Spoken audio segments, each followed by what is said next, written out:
মোহাম্মদ ইয়াসিন হোসেন, আমার বাড়ি নোয়াখালী। বন্ধুরা, আমি আমার জীবনের গল্পটা শুরু করার শুরুতে আপনাদেরকে আমার পরিবারের বিষয়ে জানিয়ে রাখি। আমার পরিবারে আমি আছি, আমার বাবা আছে, মা আছে, এছাড়া রয়েছে আমার দাদা দাদি সহ আমার কাকা রয়েছে, আমার কাকিমণি সহ আমার ছোট দুইটা বোন। আমরা টোটাল 2 বোন 1 ভাই। আমাদের পরিবারটা নোয়াখালী শহর থেকে অনেক দূরে চরঘেঁষা কোনো এক ছোট্ট গ্রামে এক নিম্ন মধ্যবিত্ত পরিবার। আমার বাবা পেশায় একজন ব্যবসায়ী। আমার বাবার অনেক ধরনের ব্যবসা বাণিজ্য আছে। শুধু এটুকুনি বলি, আমার বাবা আমাদের গ্রামের একজন ছোটোখাটো নামকরা ব্যবসায়ী। সুপারি সহ অনেক ধরনের ব্যবসার সাথে আমার বাবা জড়িত আছে। আমিও শৈশব থেকে আমার বাবার সাথে ব্যবসার বিভিন্ন কাজে বাবাকে সহযোগিতা করে আসছি। অনেক সময় দেখা যায় আমার বাবা বিভিন্ন জায়গায় গাছ কেনে এবং এই গাছ মোটা চড়া দামে বিক্রি করে। আবার অনেক সময় দেখা যায় সুপারির বাগান কিনে চুক্তিতে, এরপরে সেই বাগান থেকে সুপারি আনার জন্য আমি বাবাকে সহযোগিতা করি। এমন করে আমার শৈশবের দিনগুলো কাটে। একটা পর্যায়ে আমি আমাদেরই একটা এলাকার স্কুলে আপনার মাদ্রাসায় ভর্তি হই। আমি অনেক বছর পর্যন্ত কিন্তু পড়াশোনা করিনি। প্রায় আপনারা শুনলে অবাক হয়ে যাবেন যে আমি 10 বছর বয়সে গিয়ে মাদ্রাসাতে ভর্তি হই। আসলে পড়াশোনার বিষয়ের প্রতি আমার কোনো আগ্রহ ছিল না। ছোটোবেলা থেকে বাবার সাথে চলাফেরা করতাম, বাবার সাথে এদিকে ওইদিকে ঘুরে বেড়াতাম। পড়াশোনার প্রতি খুব একটা মনোযোগ ছিল না, যার জন্য 10 বছর বয়সে এসে আমি মাদ্রাসায় ভর্তি হই। এবং মাদ্রাসায় ভর্তি হওয়ার পরেও না আমার পড়াশোনার প্রতি কোনো মনোযোগ আসে না। পড়াশোনা করতে পারি না। একে তো বয়স বেড়ে যায়, তারপরে আমার থেকে অনেক ছোট বয়সী বাচ্চাদের সাথে পড়াশোনা করি। সব মিলিয়ে সময়গুলো খুব খারাপই কাটতেছিল। এরপরেও বাবা মায়ের মুখের দিকে তাকিয়ে, বিশেষ করে আমার দাদির মুখের দিকে তাকিয়ে আমি মাদ্রাসা লাইনে পড়াশোনা করতে শুরু করি। এরকম করে আমার সময়গুলো কাটে। আমি যখন মাদ্রাসায় পড়ি, আমার সাথে যারা পড়ে এরা সবাই আমাকে রাস্তাঘাটে দেখলে ভাইয়া বলে সম্বোধন করতো, সালাম দিত। আমি ওদের থেকে অনেক বেশি সিনিয়র ছিলাম।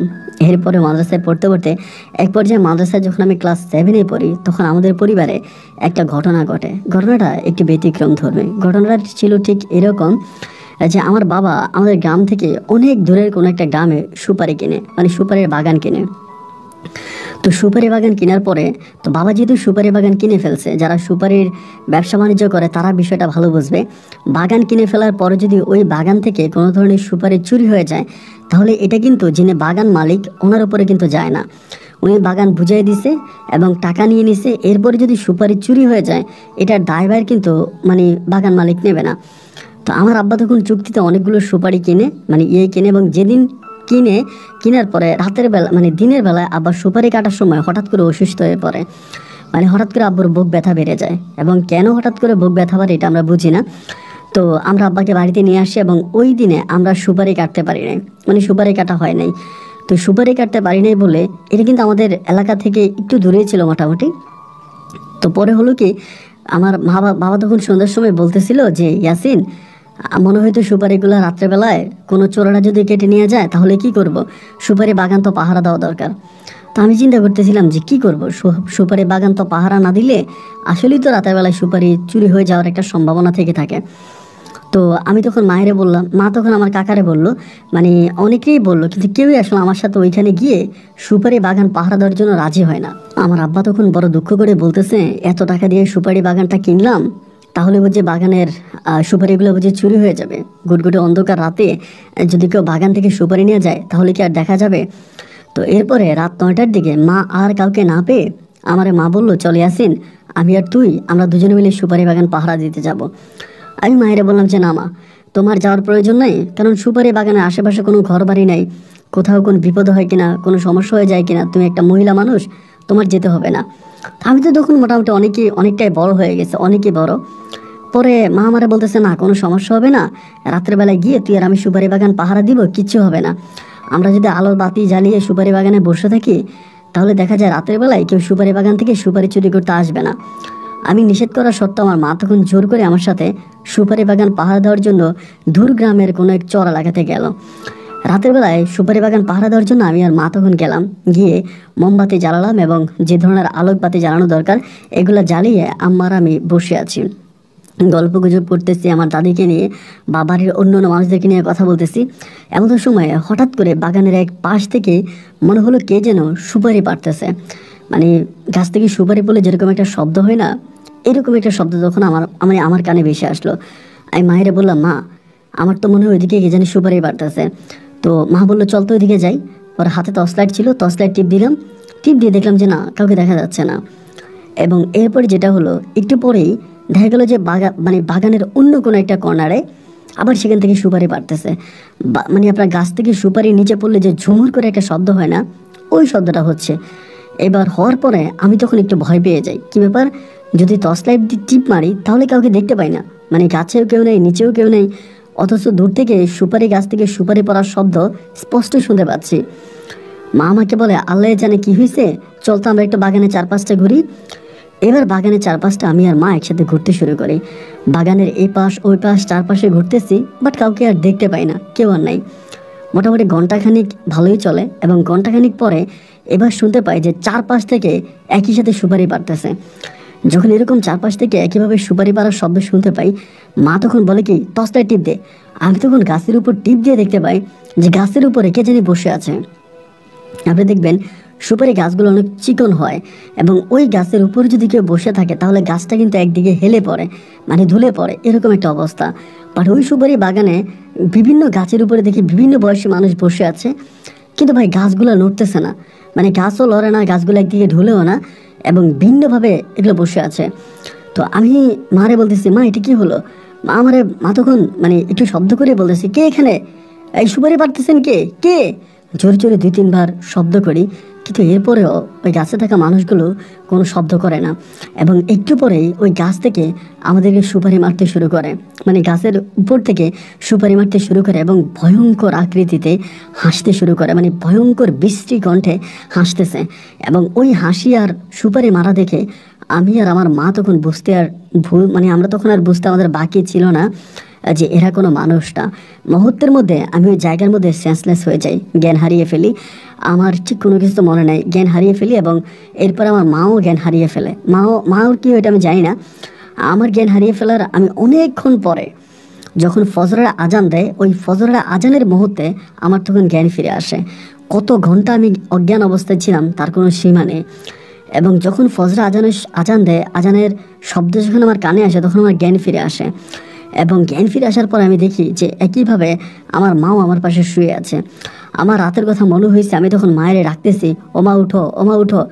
মায়ের 2-3 বার ডাক দেওয়ার পরে মা তখন আর উঠে না। তখন ভয়ে আমার পুরো শরীরটা চমচম করতেছে, কারণ মানে একে তো মাত্র ফজরে আজান দিচ্ছে, তারপরে এরকম একটা ঘটনা ঘটলো। আমি ভয়ে কোনো দিকে টর্চ লাইট টিপ দিচ্ছি না, মাকে ধরে ওই জায়গাটার ভিতরে জাস্ট আল্লাহকে ডাকতেছি, আল্লাহ আল্লাহ আল্লাহ করে আল্লাহকে ডাকতেছি। এবং সকালে একটুখানি আলোর অপেক্ষায় বসে আছি। কিছুক্ষণ পরে যখন পূবের আকাশটা একটু ক্লিন হলো, মনে হলো যেন সূর্য উঠবে, ওই মুহূর্তে আমি তখন বাগান থেকে বেরোয় চিৎকার করতে শুরু করলাম। কিন্তু ভাই আশেপাশে তেমন কোনো মানুষের বাড়ি ঘর নাই, চর এলাকা, একেবারে নিঃশব্দ নীরব। আমি তখন মায়ের ওই সুপারি বাগানে রেখেই দৌড়াতে শুরু করলাম। দৌড়াতে একটা বাড়ির মধ্যে গিয়ে দেখতেছি একটা বয়স্ক লোক উজু করতেছে। একটা বয়স্ক লোক মানে আপনার পানি দিয়ে টলার মধ্যে পানি নিয়ে উজু করতেছে। ওনারে গিয়ে চিৎকার করে ওনার পা চেপে ধরছি, উনি আমার দেখে দিয়েছে চিৎকার। এরপরে বাড়ির আরও কয়েকজন সদস্য ছিল, তারা তখন উঠে আসছে। প্রায় তো ওই বাড়িটি এরকম একটা জায়গায় ছিল, ওখানে আশেপাশে কোনো বাড়িঘর ছিল না, মানে একটাই বাড়ি, এবং ওই বাড়ির মধ্যেই লোকগুলো থাকে। তারা তখন চিৎকার দিল, দেওয়ার পরে তারা সবাই উঠে আসলো। উঠে এসে আমি বললাম যে এই ঘটনা। এবার এই লোকগুলো আমার সাথে আসতেছে আর বলতেছে, মানে দৌড়ে বলতেছে, আরে ভাই আমরা তো দিনের বেলায়ও ওই সুপারি বাগানে কেউ যাই না।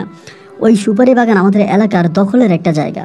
ওই সুপারি বাগানটা এতটাই ভয়ঙ্কর এবং এতটাই ভয়ানক যে ওখানে দিনের বেলায় আমরা কেউ যাই না। তা আপনি রাতের বেলা আপনার মাকে নিয়েছিলেন কেন? তাই আমি বললাম, ভাই আমরা তো এলাকার মানুষ না, আর এটা আমরা জানিও না। পরে ওদেরকে নিয়ে দৌড়ে সুপারি বাগানে আসি, এবং আসার পর দেখি একইভাবে আমার মা ওখানে অজ্ঞান অবস্থায় পড়ে আছে। মাকে নিয়ে তখন সে জায়গা থেকে ওই লোকদের বাড়ির মধ্যে নিয়ে যায়। ধরাধরি করে ওই লোকের বাড়িতে নিয়ে যাওয়ার পরও মায়ের চোখে মুখে পানি দেওয়া হয়, এবং আস্তে আস্তে করে আমার মায়ের জ্ঞান ফিরে আসে। জ্ঞান ফিরে আসার পরে মা কখনো এদিকে তাকাচ্ছে, কখনো ওইদিকে তাকাচ্ছে, মানে এত পরিমাণের ভয় পাইছে যেটা বলার মতো না। এরপরে আমি তখন আমার আব্বারে খবর দিলাম, লোক পাঠালাম, আব্বুরে খবর দিলাম। আব্বু তখন আমাদের গ্রামের লোকজন নিয়ে তখন আসছে, এবং আসার পরে দেখে যে এই ঘটনা। আব্বু এসে একইভাবে আম্মুরে খুব গালাগালি করতেছে যে আম্মু কেন আমার সাথে সুপারি বাগান পাহারা দিতে আসতো, মানে সুপারি বাগান পাহারা দিতে আসলো। যাই হোক, এরপরে লোকজন আসছে, তারা সুপারি কাটতেছে। আমাকে আর মাকে বাবা তখন একটা রিক্সা করে বাড়িতে পাঠিয়ে দিল। এবং আমি তখন মায়ের সাথে বাড়ির দিকে যাচ্ছি, কিন্তু মা কোনো কথা বলে না। রিক্সার মধ্যে চুপচাপ বসে আছে। বাড়িতে আসলাম এবং দুপুর হয়ে গেল, আমার বোনেরা তখন রান্না বান্না করতেছে। আমার আম্মা খাওয়া দাওয়ার খাইলো। খাওয়ার পরে আমি তখন মায়েরে মানে ঠান্ডা শাওয়ারে জিজ্ঞেস করলাম যে মা, কালকে রাতে কি হয়েছিল আমার একটু বলো তো। মা আমাকে বলে তোর কি হয়েছে। আমি বললাম যে মা, আমি যখন দেখলাম যে সুপারি বাগান থেকে সুপারি মারতেছে। এখানে আরেকটা বিষয় বলতে ভুলে গেছিলাম, আমার আব্বা যখন সুপারি বাগানে গেছে আমিও গেছি, কিন্তু ভাই সুপারি বাগানের নিচে না একটা সুপারিও পড়া ছিল না। অথচ চারপাশ থেকে আমাদেরকে এমনভাবে সুপারি মারতেছিল, আমাদের কখনো কোনটা মাথায় কোনটা মানে আমাদের শরীরে পড়তেছিল, মানে শরীর মানে মানে কি যে বলে, মানে ফুলে যাওয়ার মতো একটা অবস্থা, এত পরিমাণে সুপারি আমাদেরকে মারছে। অথচ আমি অবাক হয়ে গেলাম দেখে যে একটা সুপারিও বাগানের নিচে পড়া ছিল না। তো যাই হোক, এরপরে মারে জিজ্ঞেস করলাম যে মা, ও মা কি হয়েছে কালকে রাত্রে আমারে বলো তো। মা আমারে বলে, আমি দেখলাম সাদা সাদা পাঞ্জাবি পরা এক একটা লোক সুপারি বাগানের মানে সুপারি গাছগুলোর উপরে বসে আছে, কেউ ঢালের মধ্যে, কেউ পাতার মধ্যে, কেউ সুপারির ইয়ের মধ্যে, বিভিন্ন বয়সী বিভিন্ন লোক বসে আছে। এবং এগুলো দেখার পরে আমি তোর দিকে তাকালাম, দেখলাম তুই অজ্ঞান হয়ে গেছিস। এবং তুই অজ্ঞান হয়ে যাওয়ার পরে আমার কাছে মনে হলো যে ওরা চারদিক থেকে আমাকে ধরার জন্য আসতেছে, ওরা চারদিক থেকে আমাকে ধরবে একটা ভাব, এবং সেই পর্যায়ে আমি নিজেও জ্ঞান হারিয়ে ফেলি। তো যাই হোক, মারা তখন বুঝায় শোনায় শেষ হলো। রাত্রে প্রায় 10:30 কি 11টার দিকে আমার আব্বা তখন সকল সুপারি কেটে ভ্যান গাড়ি করে সুপারি নিয়ে বাড়িতে আসছে। এবার বাড়িতে আসার পরে রাতের বেলায় খাওয়া দাওয়া করে আমিও ঘুমাইলাম, আমার মাও ঘুমাইলো এবং বাবাও ঘুমাইলো। অ্যান্ড একটা পর্যায়ে আমি ওই রাতে আমার ভয় কিন্তু ঘুম আসতেছিল না, কারণ এর আগে রাতে এরকম একটা ঘটনা ঘটছে যার জন্য দু চোখের পাতা এক করতে পারতেছিলাম না। এবং রাতের বেলায় হঠাৎ করে আমি শুনতে পাই আমার আম্মা চিৎকার করে কান্না করতেছে। আম্মা যখন চিৎকার করে কান্না করতেছে, আম্মার কান্নার শব্দ শুনে আমি তখন লাফ দিয়ে শোয়া থেকে উঠলাম। উঠে আব্বার ঘরের দরজা ধাক্কাইতেছে, ও আব্বা দরজা খোলেন, দরজা খোলেন। আব্বা তখন দরজা খুলে আম্মাকে 2-3টা নাড়া দেয়, না দিলে আম্মার কান্নার শব্দ বন্ধ হয়ে যায়। আব্বা তখন দরজা খোলে, দরজা খোলার পরে আমি বললাম কী হলো, আম্মা এরকম কান্না করতেছে কেন। আমার আব্বা বলে, আমি তো বুঝি না, এর আগেও 2-3বার কান্না করছে, আমি নাড়া দিলাম, শরীরে হাত দিলাম, ধাক্কা দেওয়ার পরে কান্না থেমে গেছে, এখন আবারও কান্না শুরু করছে, আমার তো মাথায় আসতেছে না। রাতের বেলায় সারাটা রাত আমার আম্মা কান্না করে, তখন আব্বা ধাক্কা দিছে, আবার চলে গেছে, মানে আমরা ঘুমিয়ে গেছি। এই 5 মিনিট পরে আবারও কান্না শুরু, এবং কান্না করার সময় এমন বিলাপ করে কান্না করে, মানে মনে হয় যেন কেউ মারা গেছে। অনেক সময় দেখবেন কেউ মারা গেলে মহিলারা যেরকম বিলাপ করে কান্না করে, আমার আম্মা সেম একইভাবে ওই বিলাপ করে দুঃখী কণ্ঠে কান্না করতে শুরু করে। এরকম কান্নার শব্দ শুনে তখন মানে সবার ভিতরে একটা ভয় লাগা কাজ করে। দেখতে দেখতে আমার কান্নাকাটি করতে করতে সকাল হয়ে গেল, এবং সকাল হয়ে যাওয়ার পরে যেটা দেখলাম যে আমার আম্মা মানে আর কথা বলতে পারে না, মানে গলা একদম পরিপূর্ণভাবে ভেঙে গেছে, গলার কোনো সুর নাই, কান্না মানে কথা বলতে পারতেছে না, রাত হাঁসের মতো হা হা হা হা এরকম করে কথা বলে। পরে আমি আমারে বললাম যে কি করা যায়, আমার দাদি পানি পড়া এটা ওইটা দিল, যাই হোক ভাবলাম যে ঠিক হয়ে যাবে।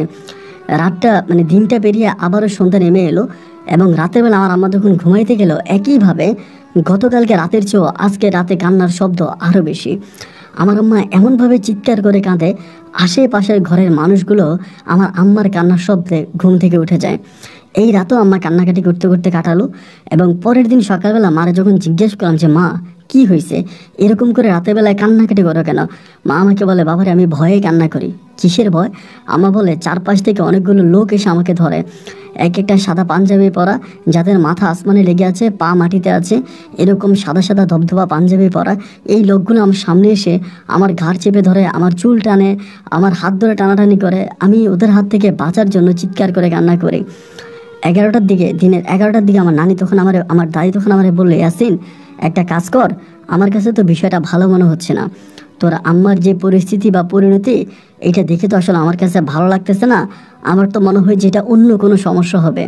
একটা কাজ কর, রানী কবিরাজ বলে একজন মহিলা আছে আমাদের গ্রাম থেকে মোটামুটি বেশ দূরের কোনো একটা গ্রামে, আমার দাদি আমারে বললো ওই রানী কবিরাজের কাছে তুই একটু যা এবং গিয়ে তোরা আম্মার বিষয়ে কথা বল, দেখো ওই রানী কবিরাজ কি বলে। আমার দাদি বলার পর আমি তখন সাইকেল যুগে ওই রানী কবিরাজের বাড়ির দিকে রওনা দিলাম। দাদি আমাকে যে ঠিকানা দিল এই ঠিকানা অনুযায়ী আমি তখন রানী কবিরাজের বাড়িতে গেছি। এবং বাড়িতে যাওয়ার পরে দেখলাম মোটামুটি ওনার বাড়িতে অনেক মানুষ, এবং তিনিও এক কথায় বলতে গেলে নাম করা একজন কবিরাজ। পরে ওনার কাছে গেলাম, যাওয়ার পরে উনি আমারে দেখে বলতেছে বলো কি। আমি বললাম যে এই ঘটনা। উনি বলে না, রোগী দেখা ছাড়া চিকিৎসা হবে না। আমি বললাম দেখেন রুগী দেখা ছাড়া চিকিৎসা হবে না এটা ঠিক আছে, কিন্তু এত রাতের বেলায় মানে এখন আমি যদি বাড়িতে যাই আমি তো আমার মাকে নিয়ে আর আপনার কাছে আসতে পারবো না। তো সেক্ষেত্রে তো আসলে মানে আপনার অন্য কোনো সাহায্যের প্রয়োজন, তো আপনি কিছু একটা দেন আমার আম্মার আমি দেই। উনি বলে না না না, আমি রুগী দেখা ছাড়া কোনো চিকিৎসা করতে পারবো না, রুগী দেখা ছাড়া আমি কোনো চিকিৎসা করি না, তুমি যাও রুগী নিয়ে আসো। এবার ওই রানী কবিরাজের বাড়ি থেকে আমি পুনরায় আবারও ফিরে আসি আমাদের বাড়িতে, এবং আমাদের বাড়িতে ফিরে আসার পরে দেখতে দেখতে সন্ধ্যা হয়ে যায়। তো আমার দাদি বলতেছে এমনি তোর মায়ের সাথে এরকম একটা সমস্যা, এর উপরে আবার সন্ধ্যার সময় যাওয়াটা আমার কাছে মনে হয় ভালো হবে না, একটা কাজ কর সন্ধ্যা পেরিয়ে যাক এরপরে যাইস। তো নানি যখন মানে দাদি যখন আমার এটা বললো মানে রাত্রে আর যেতে মানা করে পরের দিন যাইতে বলে, তো ওই রাতও আমি তখন বাড়িতে থেকে গেলাম। বাট ওই রাতও আম্মা একইভাবে প্রতি রাতের মতো রাতের বেলায় বিলাপ করে করে কান্নাকাটি করেন। একটা পর্যায়ে সকাল হলো এবং সকাল হওয়ার মানে ফার্স্ট টিপে মানে সকালবেলায় ভোরে ভোরে আমি তখন আমার মাকে নিয়ে আর আমার দাদিরে নিয়ে ওই কবিরাজের বাড়িতে রওনা দিছি। মা তখন একদম শুকিয়ে গেছে, মানে এত পরিমাণে শুকাইছে বলার মতো না, খাওয়া দাওয়া বন্ধ, মানে কেমন যে একটা অবস্থা হয়ে গেছে আমি না বলে বোঝাতে পারবো না। তো মায়ের এই পরিস্থিতি বা পরিণতি দেখে আমার নিজের কাছে অনেকটা খারাপ লাগে। কবিরাজের বাড়িতে নিয়ে গেছি, কবিরাজ আমার আম্মাকে দেখছে, দেখে শুনে বলতেছে বাপরে বাপ ওনার সাথে 17টা জিন আছে, মানে আমার আম্মুর সাথে নাকি 17টা জিন আছে, এবং ওই 17টা জিন আমার মাকে রাতের বেলায় ঘুমোতে দেয় না, তারা বিভিন্নভাবে আমার মাকে বিরক্ত করতে থাকে। পরে কবিরাজরে বললাম যে কি করা যায়, উনি বলে এটা ভালো করতে পারবো, তবে টাকা লাগবে। কীরকম টাকা? উনি বললো 5,000 টাকা। 5,000 টাকা হাতিয়ে দিলে উনি ঠিক করে দিবে। মুহূর্তের মধ্যে আমার দাদির খুঁজেতে টাকা ছিল, দাদি টাকা বের করে দিল, 5,000 টাকা দিলাম, উনি তখন একটা তাবিজ দিল এবং বলল যে ম্যাক্সিমাম 21 দিন যাতে তাবিজটা আমার আম্মার সাথে সাথে রাখে, এবং 21 দিন তাবিজটা সাথে রাখলে পরে এই সমস্যাটা মানে আর থাকবে না, সমাধান হয়ে যাবে। এরপরে উনি তাবিজটা দিল, তাবিজ নিয়ে আমরা তখন বাড়িতে আসছি। আসার পরে ওই তাবিজটা দিলে পরে আমার আম্মা মোটামুটি একটু ভালো হয়ে যায়। একেবারে যে ভালো হয় তা না, আগে যেরকম খুব বিকট শব্দ করে কান্নাকাটি করতো, অনেক কান্নাকাটি করতো, কিছুটা কমিয়ে দিছে কান্নাকাটি, বাট কান্নাকাটি করে। এরপরও রাতেবেলায় কান্নাকাটি করে, কিন্তু অত বেশি না। আগে যেরকম চিৎকার চেঁচামেচি করে কান্না করতো এরকম না। প্রায় 10 দিন পর্যন্ত আমার আম্মা এরকম থাকে, এবং 11 দিনের মাথায় আমার আম্মার নতুন আরেকটা সমস্যা দেখা দেয়। 11 দিনের মাথায় সমস্যাটা কি হয় জানেন? মানে আমার আম্মা এবার মানে আমার আম্মাকে মারে, মানে এত পরিমাণে মারে 11 দিনের মাথায়। আম্মা ঘুম থেকে উঠে মানে ওদেরকে শরীর দেখায় যে শরীরের বিভিন্ন জায়গা মাইরা একদম কালো কালো ডোব ফেলে দেয়, এমনভাবে মারে ঘাড়ে, গলায়, পিঠে, চুলে, মানে আপনার কপালে, পায়ে। একটা মানুষকে লাঠি দিয়ে ধরেন লোহা দিয়ে পিটালে যেরকম কালো হয়ে যায় না, মানে দাগগুলো এরকম কালো হয়ে যায়। সারাটা রাত আমার আম্মা চিৎকার করে। আমরা তখন বাধ্য হয়ে আবার ওই কবিরাজ মহিলার কাছে যাই, এবং গেলে পরে মহিলা বলে এটা তো আসলে মানে যে জিনগুলো চলে গেছে এরা এখন দলবল নিয়ে আসছে, এরকম করে বলে। যারা চলে গেছে এরা এখন দলবল নিয়ে আসছে, এখন তো অনেক বিপদ হয়ে গেছে, এটা তো আর এভাবে হবে না, এখন এই জিনগুলো সরাতে হলে মোটা অঙ্কের টাকা লাগবে, এটা আমি পারবো না, এটা অন্য কবিরাজ দ্বারা আমি করে দিব, কিন্তু টাকা লাগবে। আমার আব্বা তখন বলতেছে দেখেন আমরা তো একটা সমস্যার জন্য আপনার কাছে আসছি, এখন সাথে সাথে আরেকটা সমস্যা দেখা দিল, এখন কি করা যায় আপনি আমারে বলেন। মানে আমার বাবা বলতেছে, মহিলা বলে টাকা লাগবে, তবে একটু বেশি অঙ্কের টাকা লাগবে, মোটা অঙ্কের টাকা লাগবে, যদি ওই টাকা দিতে পারেন তাহলে আমি চিকিৎসা করতে পারি। তো সেই সময়ে টাকা পয়সার অনেক মূল্য। ওই সময় ওই মহিলা মানে রানী কবিরাজ আমার আব্বার কাছে 3 লক্ষ টাকা চায়, যে আপনি 3 লক্ষ টাকা দিবেন, এবং 3 লক্ষ টাকা দিলে পরে আমি এটা চিকিৎসা করে দিব এবং এই সমস্যা থাকবে না। আমার আব্বা বলে আমার কাছে এত টাকা নাই তো, আমি গ্রামের মানুষ, আমি গ্রামে টুকিটাকি ব্যবসা বাণিজ্য করে খাই, 3 লাখ টাকা তো আমার কাছে পুঁজিও নাই, আমি আপনাকে এত টাকা দিব কেমন করে। মহিলা লাস্ট পর্যন্ত আমার আব্বাকে বলে এক কথায় 2.5 লাখ টাকা লাগবে, আপনি যদি 2.5 লাখ টাকার থেকে 1 পয়সাও কম দেন আমি এটা চিকিৎসা করতে পারবো না। সর্বনিম্ন 2.5 লক্ষ টাকা লাগবে, 2.5 লক্ষ টাকা দিলে আপনার ওয়াইফের এই সমস্যার সমাধান হবে, অন্যথায় আপনার ওয়াইফ মারা যাবে। এই কথা ওই মহিলা বলে, এবং মহিলা এই কথা বলার পরে আমার আব্বা তখন মানে বেকায়দায় পড়ে যায়, কি করবে আমি বুঝতে পারতেছিল না।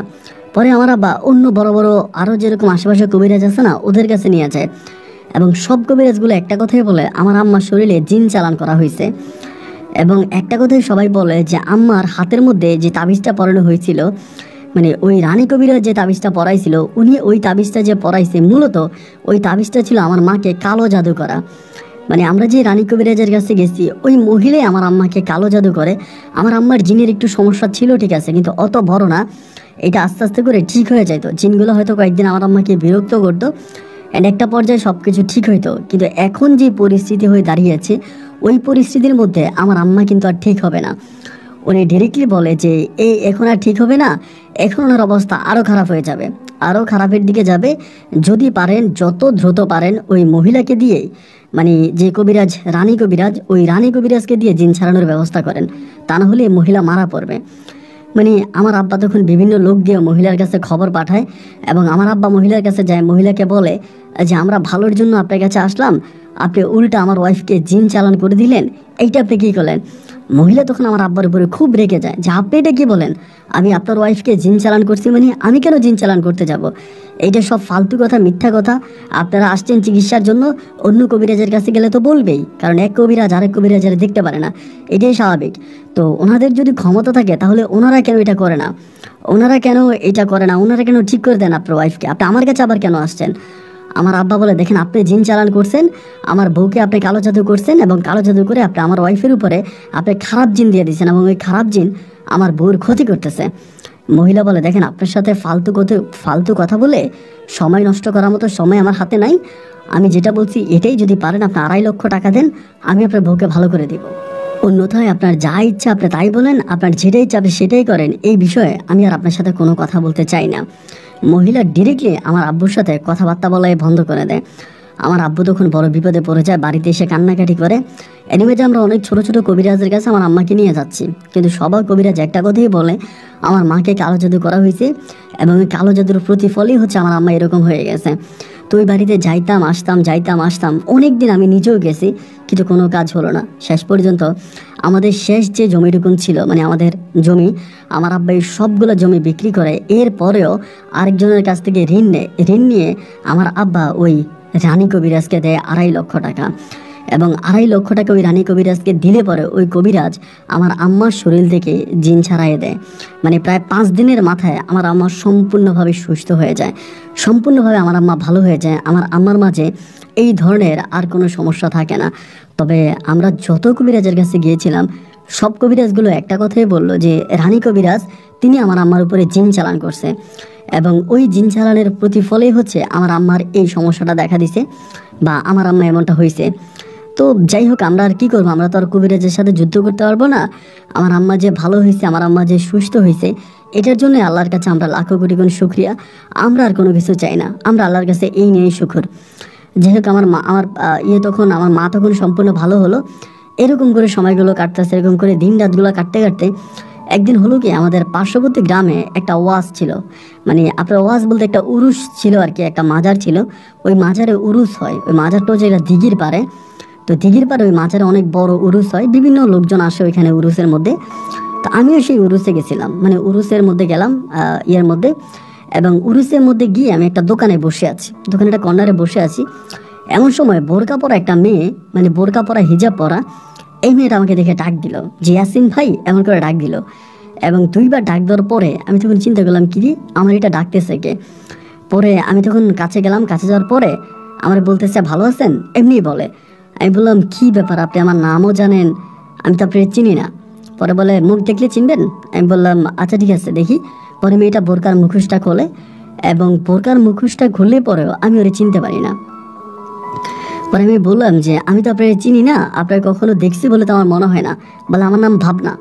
আমি বললাম ভাবনা, আপনার বাড়ি কোথায়? তো বলে আমার বাড়ি অমুক জায়গায়। তাই আমি বললাম অমুক জায়গায় আপনার বাড়ি, এখানে কি করতেছেন? বলে এটা আমার খালার বাড়ি, আমি আমার খালার বাড়িতে থাকি, ওখানে পড়াশোনা করি, মাদ্রাসায় পড়েই খালার বাড়িতে থাকি। আমি তখন বললাম মাদ্রাসায় পড়েন, আপনি আমারই চিনেন কীভাবে? বলে আরে আমি রানী কবিরাজের বড় মেয়ে, আমার নাম ভাবনা। আমি বললাম আপনি রানী কবিরাজের মেয়ে? বলে হ্যাঁ, আমি রানী কবিরাজ যে মহিলার কাছে আপনার মায়ের চিকিৎসা করাইছেন না, আমি ওনার মেয়ে। তাই আমি বললাম আপনি আমারে কী করেছিলেন?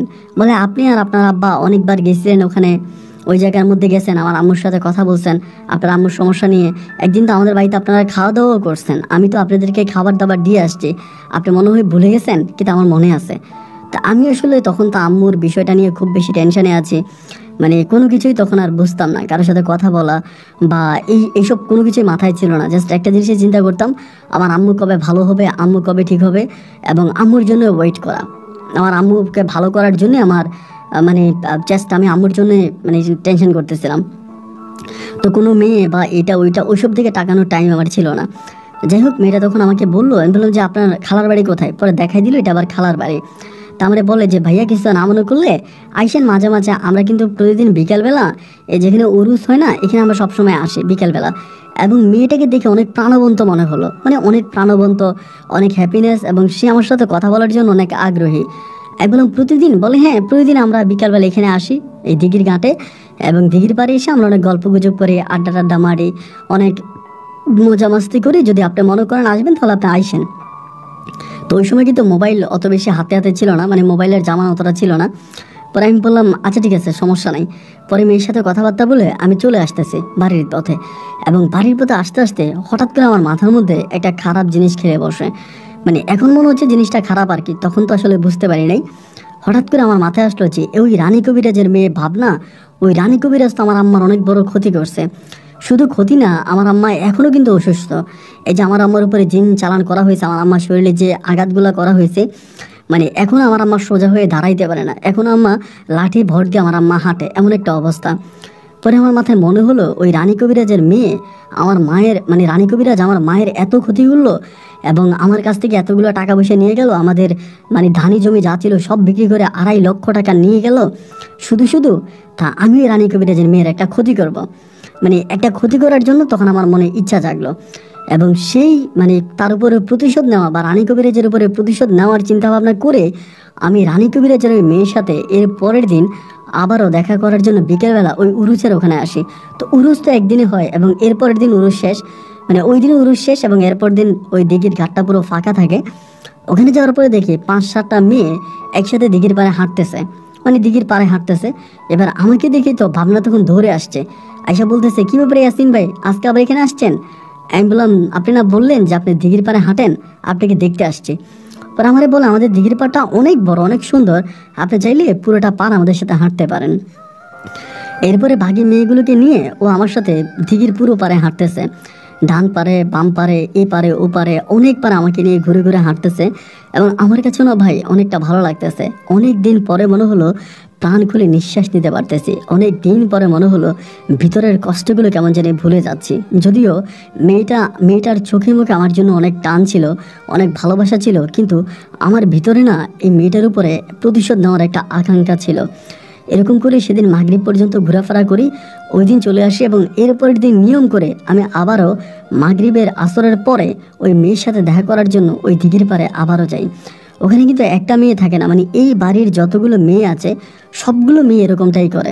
সন্ধ্যার পরে মানে সন্ধ্যার কিছুক্ষণ আগে আসরের পরে, মানে এই সময়টাতে সবাই দিঘির পাড়ে আসে, মানে যত যুবতী মেয়েরা আছে দিঘির পাড়ে আসে, এবং দিঘির পাড়ে এসে মুক্ত বাতাসে ন্যাচারাল পরিবেশে ওরা হাঁটাহাঁটি করে। তো আমার তখন খুব ভালো লাগলো আর কি। আমিও এই মেয়েটার সাথে 1 দিন 2 দিন 3 দিন কথা বলতে বলতে আমার নিজের ভিতরেও নেই মেয়েটাকে নিয়ে একটা ভালো লাগা কাজ করতে শুরু করে, এবং মেয়েটা আমাকে অনেকটা ইয়ে করে। পরে এরকম করতে করতে আমার মনে হয় বেশি দিন সময় লাগে নাই, অল্প দিনের ভিতরে আমি ওকে একটা চিঠির মাধ্যমে প্রপোজাল পাঠাই, এবং চিঠিটা পাঠাইলে পরেও আমার চিঠি দেখে আমার প্রেমের প্রস্তাবে ও সাড়া দেয়।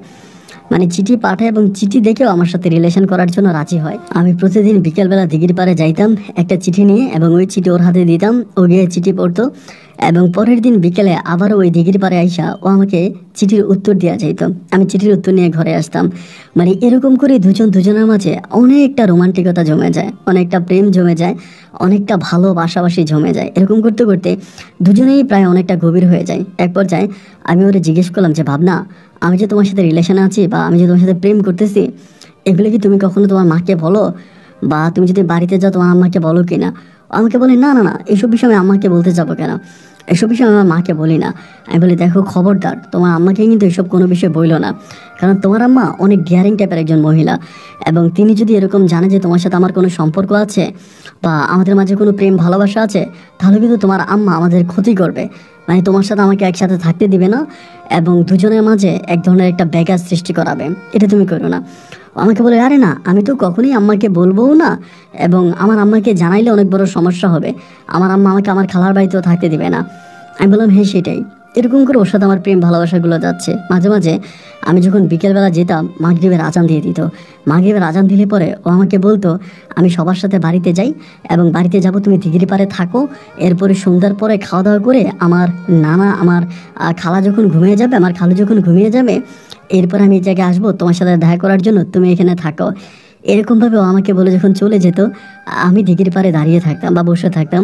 এবং রাত্রে 8টা-9টা বাজে যখন গ্রামের মানুষ ঘুমিয়ে যেত গ্রামের ওই ক্লান্ত গাছপালাগুলো, তখনই ও আমার কাছে হিমেল বাতাসের মাঝে আসতো এবং আসার পরে দিঘির পাড়ে আমার কোলে মাথা রেখে ও চুপটি করে ঘুমিয়ে যেত। আমি ওর মাথায় হাত বুলিয়ে দিতাম এবং এরকম করে সময়গুলো কাটতে কাটতে খুব কম সময়ের ভিতরে ওর উপরে যে আমার প্রতিশোধ নেওয়াটা আমি ভুলে যাই। ওর মা আমার এত বড় ক্ষতি করছে, আমি ওকে বিয়ে করে ওর উপরে প্রতিশোধ নেব, এই জিনিসটা তখন আর আমার মাথায় থাকে না। আমি তখন থেকে অনেকটা ভালোবেসে ফেলে এবং এতটাই ভালোবাসি যে ওকে ছাড়া আমি আর কোনো কিছুই বুঝি না। এবং একইভাবে ও নিজেও আমাকে অনেকটা পছন্দ করে, আমার সাথে কথা বলতে স্বাচ্ছন্দ্য বোধ করে। মানে কেমন জানি ও আমাকে অনেকটা পছন্দ করে, আমি ওর অনেকটা পছন্দ করি। এবার দুজনের মাঝে একটা নতুন প্রেমের কেমিস্ট্রি শুরু হলো। অ্যান্ড এরকম করে প্রায় 3 বছরের মতো আমরা দুজনেই রিলেশনে থাকি। এবং এই 3টা বছর কিন্তু অনেকটা সময়, এবং এই সময়ের ভিতরে ও কিন্তু আমাকে এতটাই ভালোবাসতো যে আমাদের ভালোবাসার বিষয়ে ও কোনো কিছু ওর মাকে বলে নাই, ওর মাকে কোনো কিছু জানায়ও নাই। এবং আমি ওর সাথে প্রেম করতাম, ওরও কিন্তু বাবাও ছিল, কিন্তু ওর বাবা একটু প্রতিবন্ধী টাইপের ছিল আর কি। মানে গ্রামের কিছু সহজ সরল বোকা টাইপের মানুষ হয় না, এই কিছু মানে আলা ভোলা টাইপের একটু বোকা টাইপের মানুষ ছিল, উনি এত কিছু বুঝতো না। তো ওনার ওয়াইফ যে ছিল মানে রানী কবিরাজ, সে দুর্দান্ত চালাক ছিল। এরকম করে 3 বছর পরে আমরা তখন খুব গভীরভাবে মানে দুজনেই গভীর প্রেমে গিয়ে হয়ে যায়। এতে আমার ছোট যে 2টা বোন ছিল, আমার 2টা বোনের কিন্তু বিয়ে হয়ে যায়। আর মাঝে আমার ছোটো 2টা বোনের বিয়ে হয়ে যায়। এবং এরপরে ও আমারে বলতেছে যে একটা কাজ করো, তুমি আমার আম্মার কাছে বিয়ের প্রস্তাব দাও। কারণ তখন কিন্তু তার প্রচুর বিয়ের প্রপোজাল আসতেছিল, এদিক থেকে ওই দিক থেকে অনেক ভালো ভালো বিয়ের প্রস্তাব আসতেছে। ও আমাকে বলে যে কোনো সময় আমার আম্মা আমাকে বিয়ে দিয়ে ফেলতে পারে। এই জায়গায় আরেকটা কথা বলে রাখি, আমি কিন্তু জিজ্ঞেস করেছিলাম যে তোমাদের এত বড় বাড়ি, এত ঘর, এরপরেও তুমি কেন তোমার নানু বাড়ি মানে তোমার খালার বাড়িতে থাকো, মানে তুমি কেন তোমাদের বাড়িতে থাকো না? ও আমাকে বলে আমি আমাদের বাড়িতেই থাকতাম, কিন্তু আমার আম্মু বলে আমার আম্মুর সাথে জানি কি আছে, মানে আমার আম্মুর সাথে জানি কি একটা জিনিস আছে, ওই জিনিসটা যদি আমাকে দেখে আমার নাকি ক্ষতি করবে, এই জন্য আমার আম্মু আমাকে ওই বাড়িতে রাখে না। মানে এইটা কেন বলে, কি কারণে বলে, এটা কিন্তু আমি বুঝি না। শুধু আমাকে বলে আমি যদি ওই বাড়িতে থাকি তাহলে আমার আম্মু বলে ওই আম্মুর সাথে থাকা জিনিসটা আমার ক্ষতি করে ফেলতে পারে। যাই হোক, ওরই কথা আমি মেনে নিলাম। এবং এর পরে যেটা হইলো, ও তখন করলো কি, আমি বললাম যে তুমি, ও আমাকে বলতেছে তুমি আমার আম্মুকে বলো বা আমার পরিবারে তুমি প্রেমের প্রপোজাল পাঠাও, যে তুমি আমাকে পছন্দ করো, আমাকে বিয়ে করতে চাও, আমাকে ভালোবাসো, এই বিষয়ে তুমি কথা বলো। আমি তখন বললাম যে দেখো, তুমি তো আমাদের পরিবার সম্বন্ধে জানো, তো আমার মনে হয় যে তোমাদের সাথে, তোমার আম্মুর সাথে যেহেতু আমাদের একটা সমস্যা হয়ে গেছে, এই সমস্যার পরে তোমার আম্মু মনে হয় এই প্রস্তাবটাতে রাজি হবে না।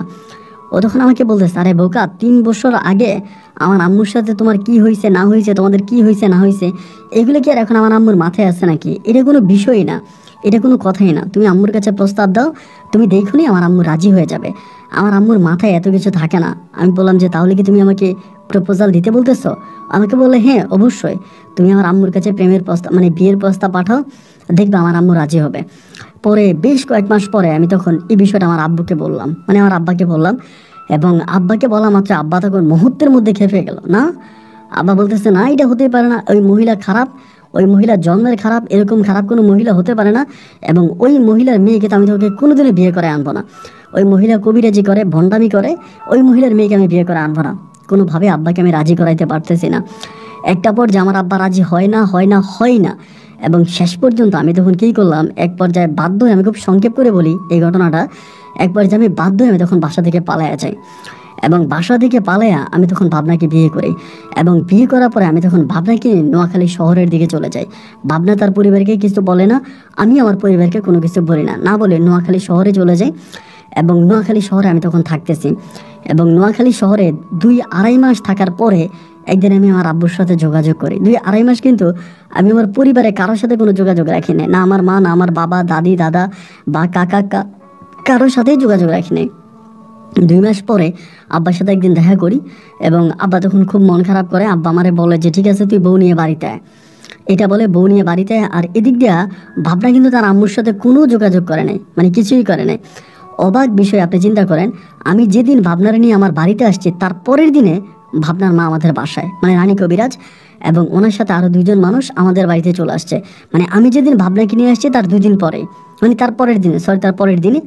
এরপরে উনি আমাকে এসে বলতেছে যে মানে উনি খুব সুন্দর করে ব্যবহার করতেছে, মানে আমি যে ওনার মেয়েকে বিয়ে করছি বা 2 মাস ওনার মেয়েকে নিয়ে পালাইয়াছিলাম, ভাইগা ছিলাম, মানে এত যে কাহিনী করছে এই সব কিছুই না ওনার মাঝে কোনো রকমের মানে হার্ট নাই, উনি কোনো রাগ করে নাই।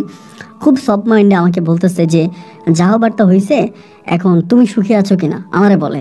আমি বললাম হ্যাঁ, ভাবনা তো অনেক ভালো, আমি ওর সাথে সুখে আছি। উনি বলে সুখে থাকলেই সুখে থাকো, আলহামদুলিল্লাহ, আমার কোনো দাবি নেই। কিন্তু একটা বিষয় কি জানেন, ওর মা কিন্তু পরিপূর্ণভাবে ভুলে গেছে ওই আমার আম্মুর সাথে যা যা হয়েছে, মানে আমার আম্মুর সাথে ওর আম্মা যা করছে, মানে আমাদের যে জিন চালান করা, এরপর আমাদের কাছ থেকে টাকা নেওয়া, এই সবগুলো বিষয় কিন্তু ওই রানী কবিরাজ ভুলে গেছে। সব কিছু কিন্তু ওনার মনে নেই। উনি আমাদের সাথে খুব মানে একদম ভালো হয়ে গেল, খুব ভালো ব্যবহার করলো আমার আম্মুর সাথে। এবং সব কিছু ঠিকঠাক হয়ে যাওয়ার পরে তখন আমি ভাবনাকে নিয়ে সংসার করতেছি, উনি ওনার বাড়িতে, আমি আমার বাড়িতে। তো উনি সবসময় ভাবনাকে একটা কথা বলতো, তুই কখনো আমার বাড়িতে আসিস না।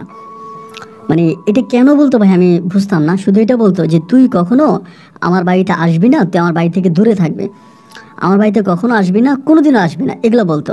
তোর সাথে দেখা করার দরকার না, আমি এসে তোর সাথে দেখা করব, অথবা তুই তোর খালার বাড়িতে যাবে, আমার বাড়িতে আসবি না।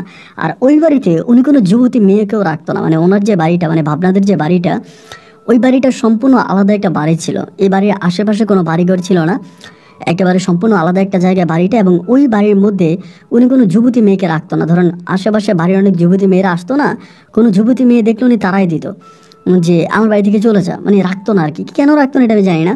এবং উনি কোনো যুবতী মেয়ের চিকিৎসাও করতো না। ধরেন কোনো একটা যুবতী মেয়ে কোনো একটা সমস্যায় পড়ছে, ওইটা চিকিৎসা উনি করতো না। উনি বিবাহিত মেয়েদের চিকিৎসা করতো এবং বিশেষ করে বয়স্ক লোকজনের চিকিৎসা করতো। ইয়াং বয়সে উনি কারো ধরতো না, বিশেষ করে মেয়ে। তো এমত অবস্থার ভিতরে একদিন হলো কি, মানে এরকমভাবে সময়গুলো কাটতে কাটতে একটা পর্যায়ে ভাবনা তখন বেবি কনসেপ্ট করে, মানে ভাবনার পেটে বাবু আসে।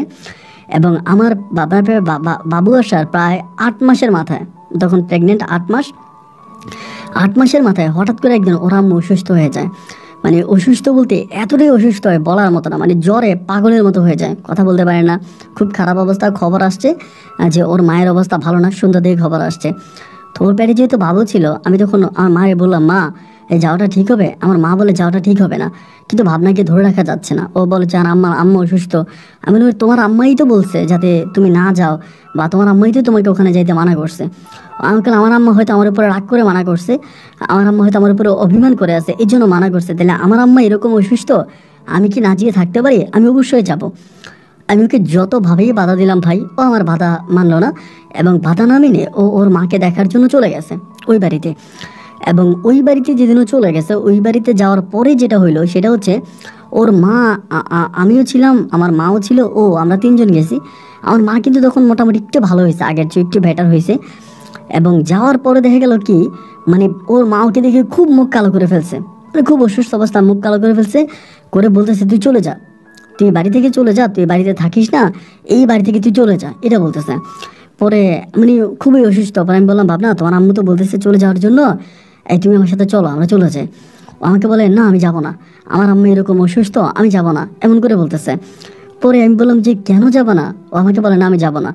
এবং রাতের বেলায় তখন আমি তখন আর গেলাম না, না গিয়ে অন্য একটা ঘরে, আমার মা তখন ভাবনার মায়ের সাথে ছিল রাতের বেলায়, আবার ভাবনার মায়ের একটা দেখাশোনা করার মতো মহিলা আছে, উনিও ছিল পাশের একটা ঘরের মধ্যে। আমি আর ভাবনা তখন রাতের বেলায় ঘুমাইছি। তো রাতে আমরা দুজনে ঘুমিয়ে আসি যথারীতি। ঘুমানোর পরে ও কিন্তু অনেক লেট করে ঘুমাইছে, ভাবনা অনেক লেট করে ঘুমাইছে। ঘুমানোর পরে সকালের কিছুক্ষণ আগে, মানে ফজরা আজানে কিছুক্ষণ আগে আমার ঘুম ভাঙে। এবং ঘুম ভাঙার পরে দেখতে পাই বাইরে প্রচণ্ড বৃষ্টি হচ্ছে, মানে এত পরিমাণে বৃষ্টি যে মনে হয় যেন ঘর দুয়ার ভেঙে ফেলবে। এরকম বৃষ্টির মধ্যে আমার ঘুমটা ভাঙলো। ভাঙার পরে আমি হঠাৎ করে আমার পাশে খেয়াল করে দেখি যে ভাবনা নাই, ভাবনাকে দেখতে পাচ্ছি না। পরে আমি মনে করলাম ও মনে হয় ওয়াশরুমে গেছে। তো আবার ভাবলাম যে এত রাতের বেলা ওয়াশরুমে যাবে, তা ও তো আমাকে ডেকে নিয়ে যাবো, যদি ওয়াশরুমে যায় তাহলে তো এইভাবে যাবে না, আমাকে ডাকবে, আমাকে ডেকে সাথে নিয়ে যাবে। আর এই বৃষ্টির মধ্যে কীভাবে গেল?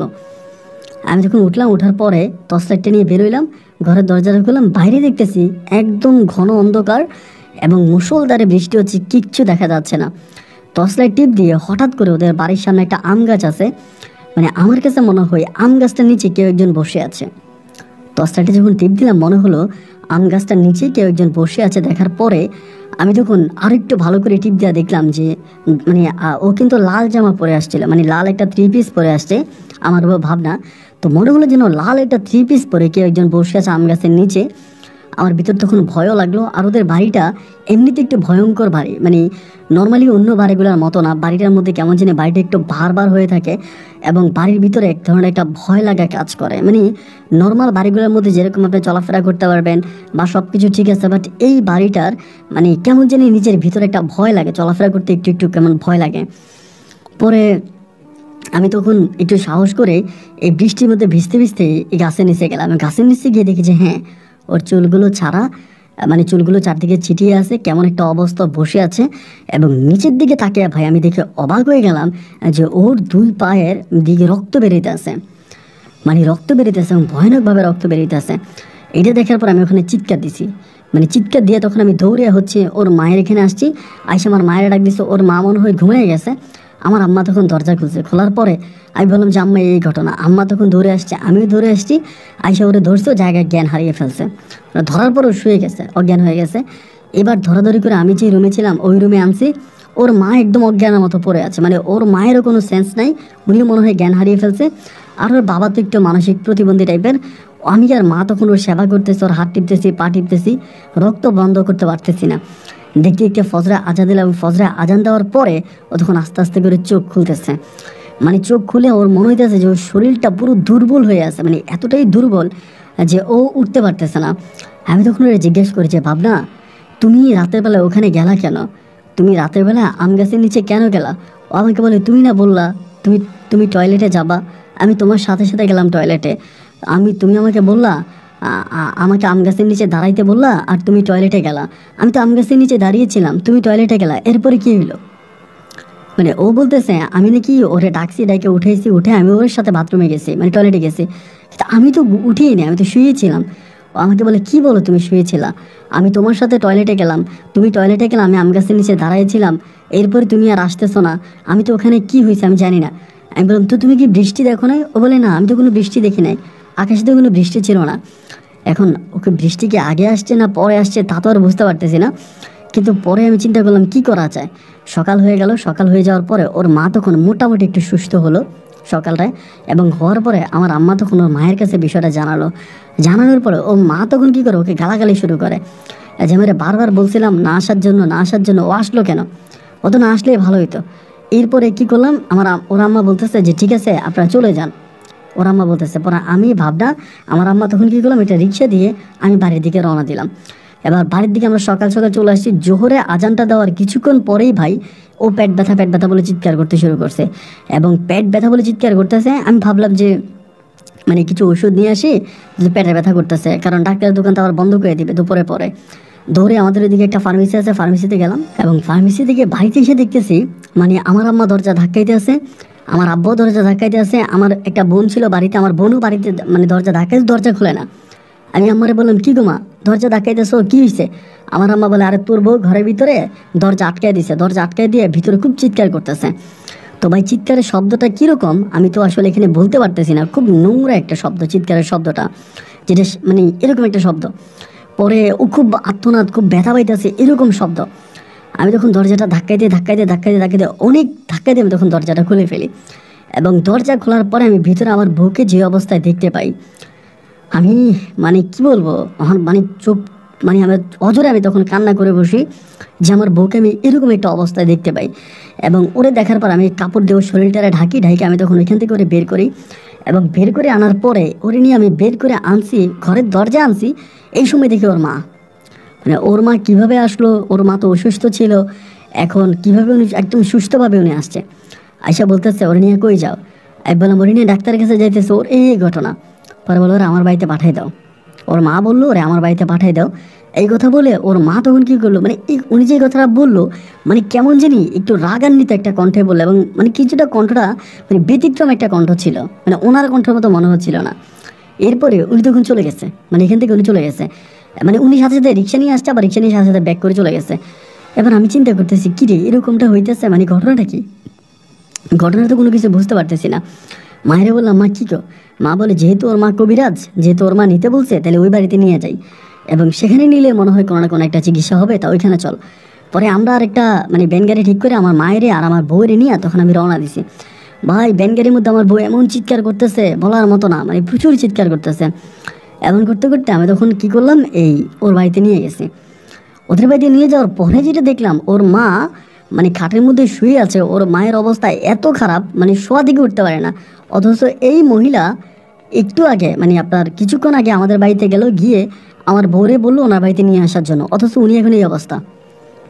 পরে ভাবনার বাবারে জিজ্ঞেস করলাম, আমার আম্মা জিজ্ঞেস করলো, কী ব্যাপার বেয়াই, আপনার বউ না আমাদের বাড়িতে গেল, এখন আবার কখন আসলো, আবার আসিয়া কখন অসুস্থ হয়ে গেল।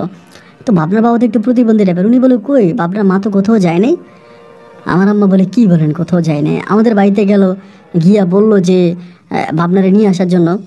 পরে আমার মায়ের দিকে তাকে উনি আমার মাকে ইশারা দিছে, মানে চোখে ইশারা দিছে, মানে আমার মাকে। পরে আমার মা ওনার কাছে গেছে, কাছে যাওয়ার পরে আমার মা তখন ভাবনার মাকে বলতেছে, কী ব্যাপার বেআইন, আপনি একটু আগে আমাদের বাড়িতে গেলেন, এখন এরকম অসুস্থ হয়ে গেলেন কেন? পরে উনি একটা মুচকি হাসিতে বলে, আমি যাই নাই।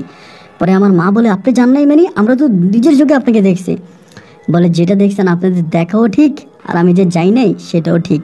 ওরে নিয়ে আসছেন? বলে, হ্যাঁ নিয়ে আসছি। বলে, ওরে রাইখা যান, এমনি বলতেছে।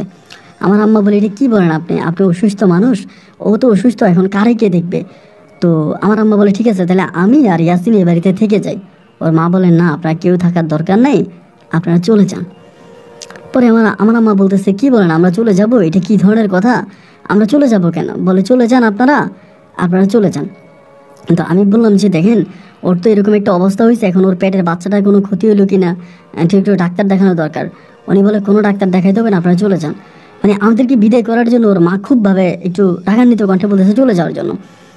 পরে ঘর থেকে বেরোলাম, বেরোবার পর আমার আম্মা বলে, একটা কাজ করে আসেন, ওর মা যেহেতু বলতেছে চলে যাওয়ার জন্য, আমরা চলে যাই, আর নিজের মেয়ে তো উনি আমাদের থেকে ভালো বুঝবে, তুই চল। পরে আমি আম্মার সাথে চলে আসলাম। আমার সাথে চলে আসার পরে আমি বাড়িতে আসছি। বাড়িতে আসার পরে আস্তে আস্তে আম্মারে বলতেছি, আম্মা এটা কী হইলো? আমি নিজের চোখে দেখলাম, ওর মা আসলো, তুমি দেখলাম, আমি দেখলাম, বললো ভাবনাকে নিয়ে যাওয়ার জন্য। এখন ওর মা বলতেছে ওর মা নাকি আমাদের বাড়িতে আসেই নাই, তাহলে আমাদের বাড়িতে আসছে কে? আমার মা তখন আমার দিকে তাকিয়ে বলতেছে, বাবারে এটি জিন পরির কারবার, এটা জিন পরির কারবার, এরা কি করে না করে এটা ওরাই জানে, এত কিছু বাবা আমি বুঝি না। যেহেতু যাইতে মানা করছে, মানে দিয়ে আসতে বলছে, আমরা দিয়ে আসছে, বাদ দেওয়ার পরে কী হয়। বাড়িতে আসছি, বাড়িতে আসার পরে কাজ কাম ছিল, আমার কাজ কাম শেষ করে আমি রাতের বেলায় ঘুমাইছি। আমি আর কোনো ভাবনার খবর নেই। রাতের বেলায় ঘুমানোর পরে ভাই আমি দেখতে পাই যে আমার বউ চিৎকার করে কান্না করতেছে, মানে মানে অনেকগুলো শকুন আমি দেখতেছি যে আমার বউরে, মানে আমার বউর শরীরের মাংস, মানে জীবিত মাংস চাবায় চাবায়, মানে কামড়ায় কামড়ায় ওর শরীর থেকে মাংস নিয়ে যাচ্ছে, ওর শরীর থেকে রক্ত বেরিয়েছে, ও চিৎকার করে কান্না করতেছে, মানে চিৎকার করে চেঁচামেচি করে কান্না করতেছে, মানে কেমন একটা খুব খারাপ একটা অবস্থা। পরে আমি মায়েরে বলতেছি, মানে আমার তখনই ঘুমের মধ্যে আমি চিৎকার করতেছি, মানে আহে ওরে বাঁচা, ওরে বাঁচা, ওরে নিয়ে যাচ্ছে। মা তখন আসছে দৌড়ে, একটা ঘরের দরজা ধাক্কাই দিয়েছে, দরজা খুলছি, আবার পুরো শরীর থেকে ঘাম বেরোতেছে, তখন অজরে ঘাম বেরোতেছে। আম্মা আমার বলে, কীভাবে কী হয়েছে? আমি বললাম, মা এই ঘটনা। মা আমার বলে, আয় হায় রে, তোরে বারবার বলছি এই মেয়েটারে বিয়ে করিস না, ওদের পরিবারকে ভালো পরিবার, ওরা এইসব নিয়ে কাজ কারবার করে, আচ্ছা ঘুমা। আম্মা চলে গেলে আমি আবার শুয়েছি, আবারও ভাই একই ঘটনা, আবারও একই ঘটনা, আমার পুরো শরীরের ঘাম বেরোইতেছে, মানে কি যে একটা অবস্থা বলার মতো না। এরপরে আমি ওর বাড়ির দিকে মানে আমি সকালবেলা ঘুম থেকে ভোরে ভোরে উঠে গেছি, ওইটা হাত পা দিয়ে আমি আমার শ্বশুর বাড়ির দিকে যাব, কি হয়েছে ওর, কেন আমি রাতের বেলা এরকম স্বপ্ন দেখলাম। আমি সাইকেল দিয়ে রওনা দিয়েছি। ভাই আমার বারবার সাইকেলের চেইন পড়ে যায়, মানে আমার সাইকেলটা মানে ফনিক্স একটা সাইকেল ছিল ওই সময়ের, খুব নতুন একটা সাইকেল, মানে পুরনো না, মানে ওই সাইকেল দিয়ে আমি যাচ্ছি, মানে একটু যাওয়ার পরে সাইকেলের চেইন পড়ে যায়, একটু যাওয়ার পরে চেইন পড়ে যায়, মানে চেইন উঠাইতে উঠাইতে আমার পুরো হাতটা কালি হয়ে গেছে। ওদের বাড়ির ওইতে বাড়ির আঙিনা পর্যন্ত গেলাম, যাওয়ার পরে ভিতরে ঢুকছি, ঢুকার পরে আমার বউ দেখে বসে আছে ঘরের দরজায়, একদম সুস্থ বসে আছে, আমার হাতের মধ্যে কালি। পরে আমি গিয়ে হাতটা ধুলাম, ধুয়ে বললাম যে কী ব্যাপার, তুমি এখন ভালো আছো? ও বলে, হ্যাঁ ভালো আছি। আমি, তোমার আম্মু কোথায়? বলে, ভিতরে। ওর মায়ের কাছে গেছি, যে বললাম যে কী গো আপনার কী অবস্থা? বলে, হ্যাঁ আমি তো ভালো আছি, তুমি হঠাৎ করে? আমি বললাম যে আমি আমার বউরে নিতে আসছি, কালকে রাতে আমি ভালো স্বপ্ন দেখি নাই। বলে, না ও তো এখনো সুস্থ হয় নাই, ওরে নিতে হলে সময় লাগবে, ম্যাক্সিমাম 1 সপ্তাহ।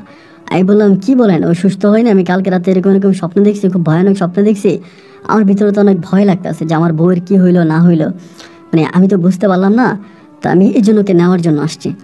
পরে বলে, না না না, ও তো এখনো সুস্থ হয় না, সুস্থ না হলে তোমার সাথে দিব কীভাবে? না ওকে দেওয়া যাবে না, ওকে দিতে পারবো না।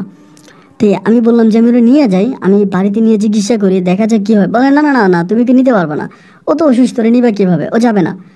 পরে আমি ওর মায়ের ঘর থেকে বেরিয়ে ভাবনারে বললাম, কী ব্যাপার ভাবনা, তুমি কি আমার সাথে যাবা? বলে যে না আমি যাবো না, আমার শরীরটা ভালো না, আমি সুস্থ হয়ে তারপর যাব।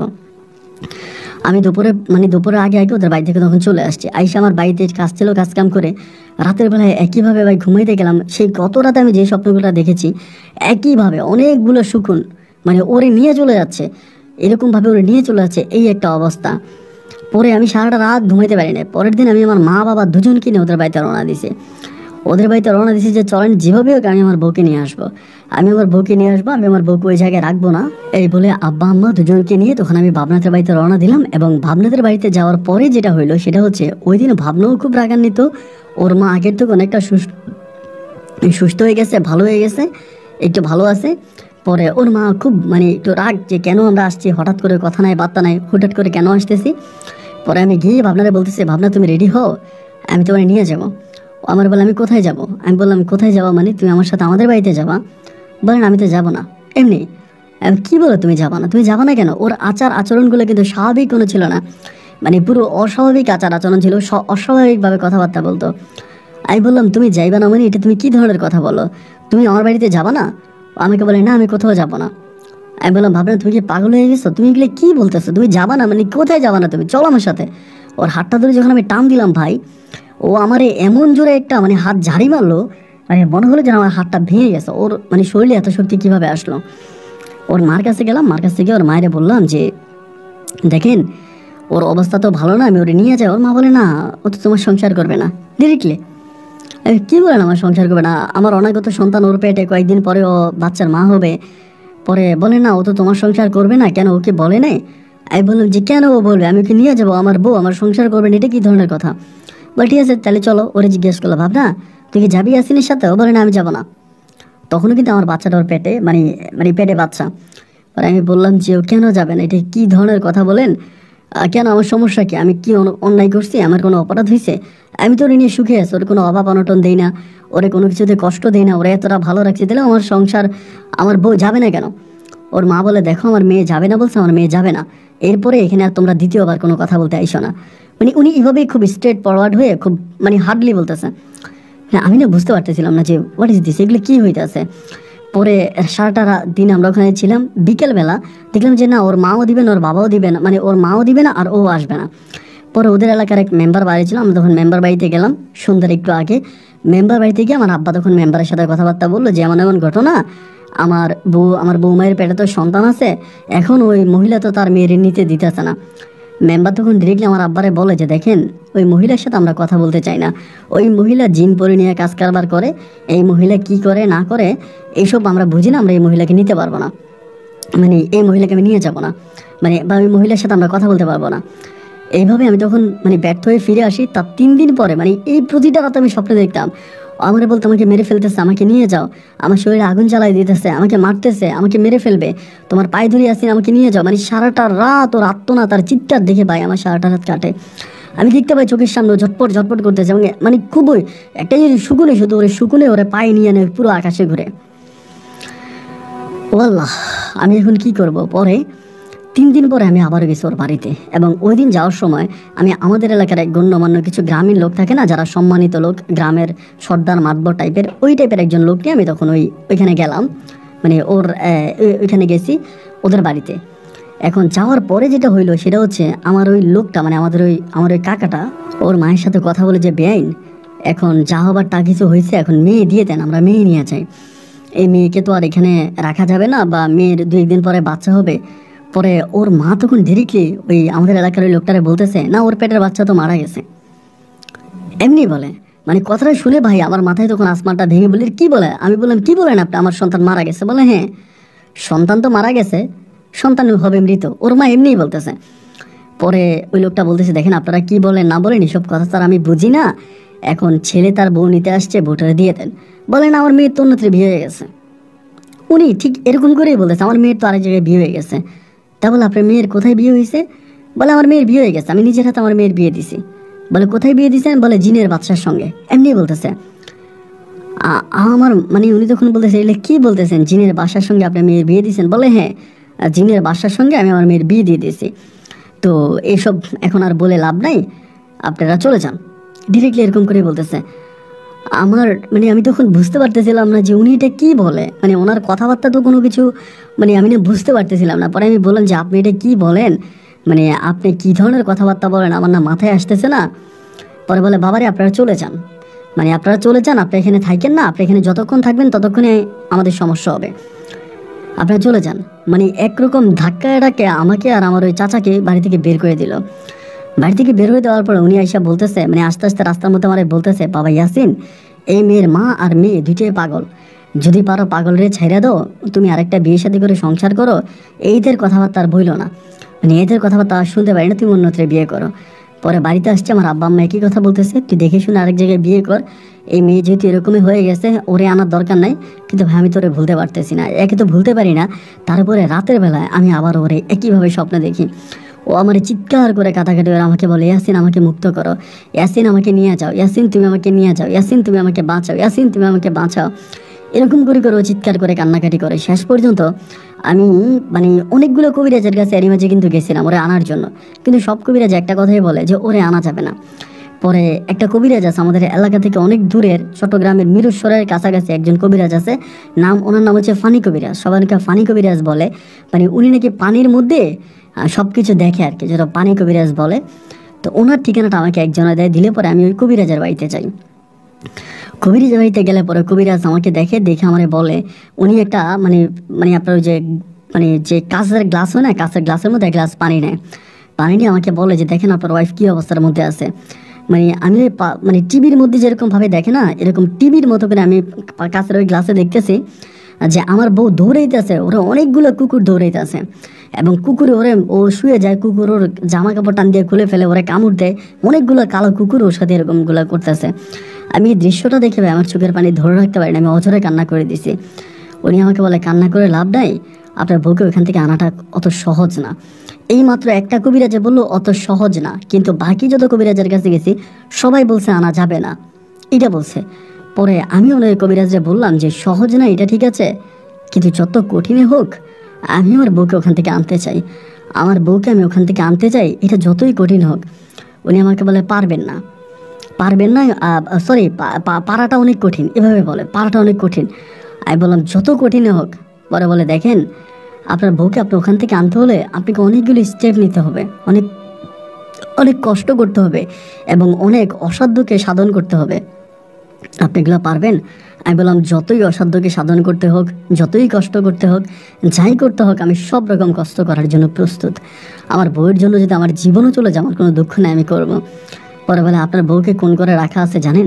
আমি বললাম হ্যাঁ, একটা মাটির ঘর, এরকমভাবে ও আছে, উপরে টিন দেওয়া, মানে মাটি দিয়ে করা এরকম। বলে আপনার ওয়াইফের মুখে আমি একটা তাবিজ লিখে দিব, মানে তার তাবিজ মোড়াই দেবো প্লাস্টিক দিয়ে, ওই প্লাস্টিক দিয়ে এটা যেভাবে হোক আপনার বউকে আপনার খাওয়াই আসতে হবে। মানে খাওয়াই আসতে হবে বলতে আপনার খাওয়াইতে হবে না, শুধু মুখটা ফাঁক করে মুখের মধ্যে ঢুকাই দিলে পরে কাজ হয়ে যাবে। আমি বলি তো আমার জন্য কোনো বিষয় না, এ তুমি আপনি আমাকে এখন আমি এখনই জোর করে ওদের ঘরে গিয়ে আমি জোর করে খাওয়াই আনবো। পরে লোকটা হাসা বলতেছে, অত যদি সহজ হতো তাহলে বাকি যে কবিরাজগুলোর কাছে গিয়েছেন সবাই আর এটা বলতো না যে আপনার বউকে আপনি ফিরে পাবেন না। আমি বললাম তাহলে কেন কঠিন হবে? উনি বলে কঠিন হবে এই কারণে, দিনের বেলা তো আপনি ওই বাড়িতে যেতেই পারবেন না, আপনার শাশুড়ি আপনাকে ওই বাড়িতে ঢুকতে দেবে না, আপনার শাশুড়ির রূপ নিয়ে হাজারো জিন ওই বাড়িতে ঘোরাফেরা করে, যারা আপনাকে ওই বাড়িতে ঢুকতে দিবে না। আর রাতের বেলা আপনি ওখানে যাবেন, রাতের বেলায় যাওয়াটাও খুব কঠিন হয়ে যাবে, আপনাকে বিভিন্নভাবে বাধা দেওয়া হবে, এবং আপনি আপনার বউকে কোন রূপে দেখবেন সেটা আমি জানি না, হয়তো এমন রূপও আপনি দেখতে পারেন যেই রূপে দেখার পরে আপনি হয়তো সেখানেই জ্ঞান হারিয়ে ফেলবেন, আর তার মুখে তাবিজ ঢুকে দেওয়া এটা তো কঠিন বিষয়। আমি তখন বললাম কবিরাজ সাহেব যতই কঠিন হোক আমি এটা করব। উনি আমাকে বলে ঠিক আছে, যদি করতে পারেন তাহলে আমি করাই দিব, আমি আপনাকে একটা তাবিজ পরাই দেবো, ওই তাবিজটা আপনি আপনার আপনার বাম হাতে বাঁধবেন, এবং বাম হাতে বাঁধার পরে ডান হাতে এই তাবিজটা নেবেন। তাবিজটা নিয়ে আমি আপনাকে একটা রাতের ঠিকানা দিব, আমি কুণ্ডলী দেখে রাত দিব, ওই রাতে আপনি যাবেন। যাওয়ার পরে আপনি যাওয়ার পথে অনেক বাধার সম্মুখীন হবেন, অনেক বাধা আসবে আপনার, আপনি এই বাধাগুলোকে অতিক্রম করে আপনার সেখানে যেতে হবে, এবং সেখানে গেলে পরে আপনি আপনার ওয়াইফকে জিনিসটা খাওয়াতে হবে। এই জিনিসটা খাওয়ালে পরে আপনার ওয়াইফের একটা ক্ষতি হতে পারে। ক্ষতিটা ঠিক এরকম হতে পারে, হয়তো আপনার ওয়াইফ অন্ধ হয়ে যেতে পারে, হয়তো আপনার ওয়াইফের একটা পা ভেঙে যেতে পারে, বা একটা হাত ভেঙে যেতে, মানে ওনার শরীরের একটা অঙ্গহানি হবে, এবং ওই অঙ্গহানিটা হওয়ার পরেও আপনি যদি ওনার সাথে সংসার করতে চান বা সংসার করেন, তাতে আপনি এই কাজটা করেন। আর যদি না করেন তাহলে আপনি মেয়েটার এই ক্ষতিটা কইরেন না। মেয়েটা যেভাবে আছে এভাবেই থাকুক। সে খুব কষ্টে আছে তাও না, সে আপনাকে ভালোবাসে, এই জন্য সে আপনাকে বারবার স্বপ্নে এসে আপনাকে বলতেছে তাকে রক্ষা করার জন্য, কিন্তু সে এখানে খাচ্ছে পড়ছে ভালোই আছে। আমি বললাম দেখেন, ও যদি অন্ধ হয়ে যায়, কানা হয়ে যায়, খোড়া হয়ে যায়, ল্যাংড়া হয়ে যায়, যেটাই হয়ে যাক আমার কোনো সমস্যা নেই, আমি ওকে বাঁচিয়ে আনবো, আমি ওকে বাঁচিয়ে আনবো, আমি যাবো, আমি ওকে রক্ষা করে আনবো। পরে আমার বলে তাহলে তো কথাই নেই, আপনি যদি করতে পারেন তাহলে আপনি করেন, আপনি 2 দিন পরে আসেন, 2 দিন পরে আসেন, আমি সব রেডি করি। ওই কবিরাজের সাথে কথাবার্তা বলে আমি তখন বাড়ি আসি। বাড়ি এসে ঠিক 2 দিন পরে আমি আবার ওই কবিরাজের বাড়িতে যাই, এবং 2 দিন পরে গেলে পরে উনি তখন আমাকে এক হাতে তাবিজটা পরায় দেয়, এবং আমার হাতে প্লাস্টিক দিয়ে পেঁচানো একটা লাল কাগজের লেখা কি জানি একটা লিখে উনি দেয়, এটা তাবিজের মতো লিখে প্লাস্টিক পেঁচিয়ে খুব ছোট এরকম হবে, এইটা আমাকে দিয়ে দেয়, বলে যে এটা আপনি নিয়ে যান এবং এইটা আপনি আপনার বউকে খাওয়াই দেবেন। তবে আমি আপনাকে বলি, আপনি যে যাবেন আপনি অনেক বাধার সম্মুখীন হবেন, হওয়ার পরে আপনি ঘরে ঢুকবেন কেমন করে?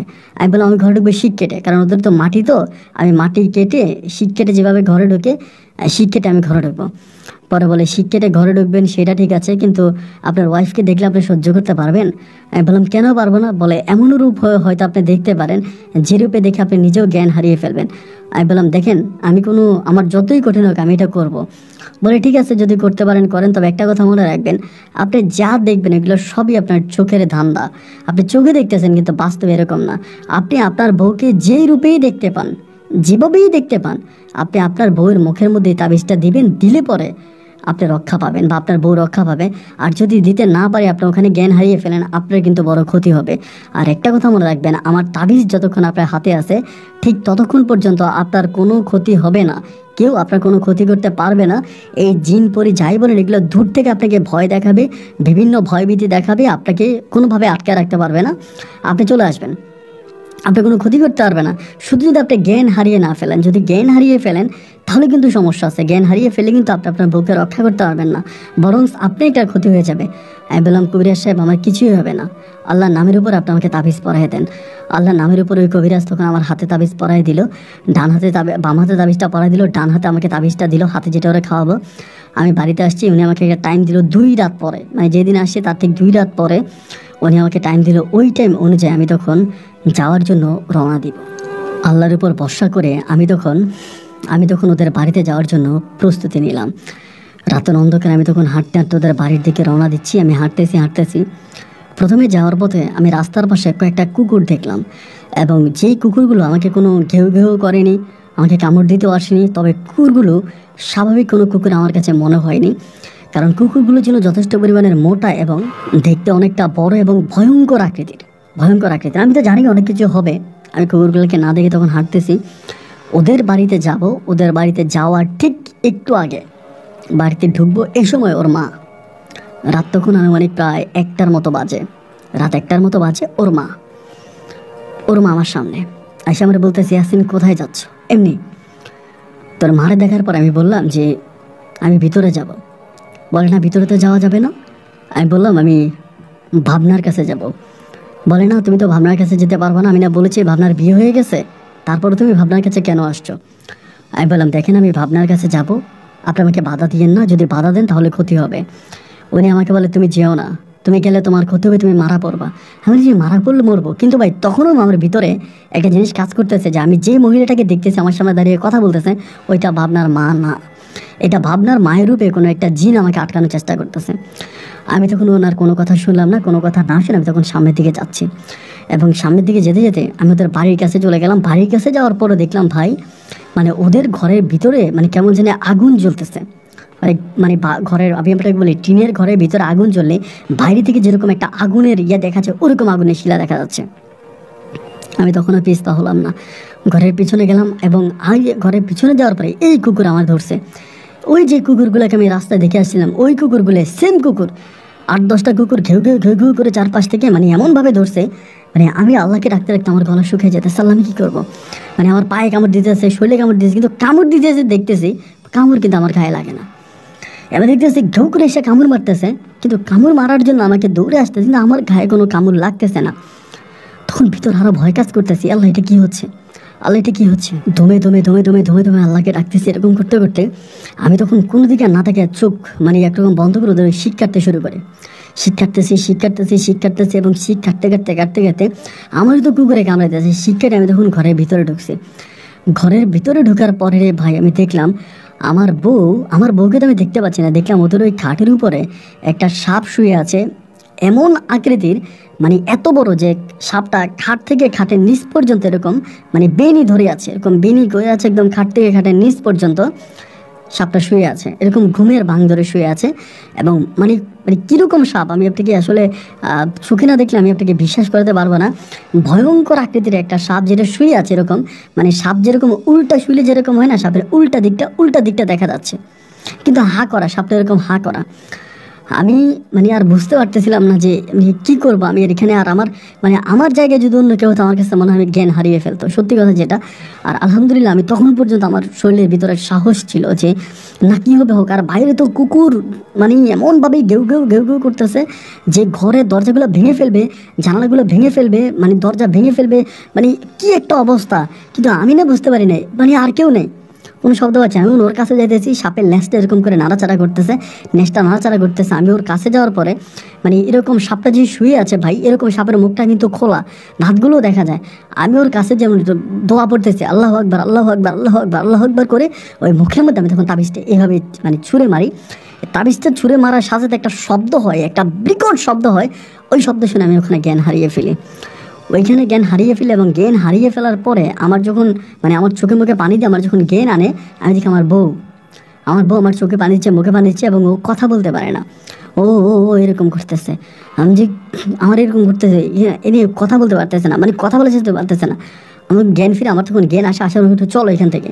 এই শিক্ষাটা যে আমি শিক্ষার্থী, এই দিকটা প্রথমে বের করার চেষ্টা করি, বের করতে পারি না। পরে ওদের যে ঘরের দরজা ছিল, দরজা খুলে রাত্রে তখন প্রায় 3টা থেকে 3:30 বাজে আমি ওরে নিয়ে দৌড় দিছি। তখন আর কোনো সমস্যা নেই, ওরে নিয়ে দৌড় দিছি। দৌড়াইতে ফজরের আজানের কাছাকাছি আমি আমার বাড়িতে এসে পৌঁছাইছি। এখানে আরেকটা বিষয় বলে রাখি, তারে কিছুদিন আগে কিন্তু একটা মৃত সন্তান প্রসব করে, ওর একটা মৃত সন্তান হয়। ওদের এলাকার লোকজনের মাধ্যমে জানতে হবে, সন্তানটাকে দাফনও করে দেওয়া, আমাকে ওইদিকে যেতে দেওয়া হয় না, আমি চাই না। তো এই অবস্থার ভিতরে আমি ওকে নিয়ে আসি বাড়িতে আনার পরে আমার আম্মাকে ডাকি, আব্বাকে ডাকি, সবাইকে ডাকি, সবাই তখন আসে যায়। এবং সবচেয়ে মানে অবাক করা বিষয়, এর পরের দিন থেকে ওর মা যে রানী কবিরাজকে আর পাওয়া যাচ্ছিল না।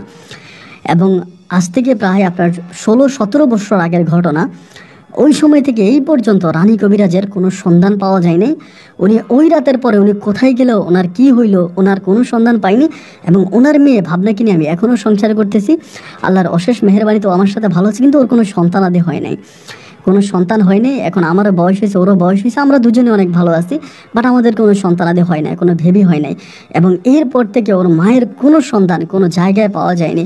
ওর মায়ের কি হয়েছে না হয়েছে কোনো কিছুই আমরা জানি না। ওর মাকে আমরা আর কোথাও দেখিও নাই, ওর মায়ের কোনো সন্ধান পাইনি। তবে অনেক কবিরাজের কাছে গিয়েছি, কিন্তু কোনো কবিরাজ ওর মায়ের ব্যাপারে আমাদের সাথে কথা বলতে চায় না। আবার অনেক ভণ্ড কবিরাজ এরা এরকম বলে যে ওর মায়ের আইনে দিবে, এটা ওইটা অনেক কথা বলে, বাট আমরা কোনো কবিরাজের আশ্রয় নেই। ওর মা যদি এমনিতেই আসে তাহলে আসবে, না হলে না। এই পর্যন্ত ওর মায়ের কোনো সন্ধান পাওয়া যায়নি, কিন্তু আমি ভাবনাকে নিয়ে এখন পর্যন্ত অনেক ভালো আছি। এবং সেদিন রাতের পর থেকে এই পর্যন্ত আমাদের জীবনে আর কোনো রকমের ঘটনা ঘটেনি, আমরা ভালো আছি। আর আমরা যে পানি কবিরাজের কাছে গিয়েছিলাম, ওই কবিরাজের পাশে আমি প্রতি বছরে যাইতাম। এবং আজকে প্রায় 3 বছরের মতো হলো কবিরাজ মারা গেছে। উনি 3 বছর হয়েছে মারা গেছে। ওনারা আমি বাবা ডাকছিলাম, উনি আমাকে ছেলে ডাকছে। উনি আমার কাছে আমার বাবার মতো ছিল। আমি যখন ওনার বাড়িতে যেতাম, উনি রান্না বাড়া করে আমাদেরকে খাওয়াইতো। আমার ওয়াইফকে উনি নিজের মেয়ের মতো দেখতো। যাই হোক, উনি মারা গেছে, আল্লাহ ওনাকে জান্নাতে রাখুক, উনি ভালো থাকুক। এবং